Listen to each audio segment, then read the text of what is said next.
लोहर हसनाबाद अम्बोर में 2 माह के अंदर 3 चोरी की वारदातें। चोर दीदा दिलेरी से चोरियों में मसरूफ। लोहर हसनाबाद अम्बोर चोरी की वारदातें। चोर दिन दहाड़े 7 लाख नकदी और सोना लेकर रफू चक्कर हो गए। तफसीलात के मुताबिक गुज़श्ता रोज परवेज अवान साकना लोहर हसनाबाद के घर चोर दिन दहाड़े गेट का ताला तोड़कर घर में दाखिल हुए और अलमारी का सेफ तोड़कर 7 लाख नकदी 3 लाख का सोना निकालकर फरार हो गए। पुलिस मौके पर पहुंच आई और अपनी जरूरी कार्रवाई शुरू कर दी। SHO थाना सदर हमरा नफरी ने वकुआ का मुआयना किया।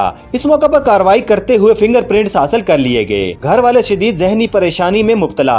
परवेज अवान के बेटे जीशान ने बताया कि मेरी वालिदा थोड़ी देर के लिए घर से पड़ोसी के घर गई। इसी दौरान चोर गेट का दरवाजा तोड़कर अंदर दाखिल होकर कमरे में अलमारी का सेफ तोड़कर रकम और सोना लेकर फरार हो गया। ये कार्रवाई दिन को आधे घंटे के अंदर मुकम्मल की गई। उन्होंने कहा कि पुलिस मौके पर पहुंचकर ज़ाब्ते की कार्रवाई करते हुए मुल्ज़िमान को जल्द अज जल्द गिरफ्तार और हमारी जमा पूंजी वापस दिलाई जाए। उन्होंने कहा कि इससे कबल भी इस मोहल्ले में दिन दहाड़े 2 चोरियां हो चुकी हैं। इनके खिलाफ कोई कार्रवाई न हो सकी।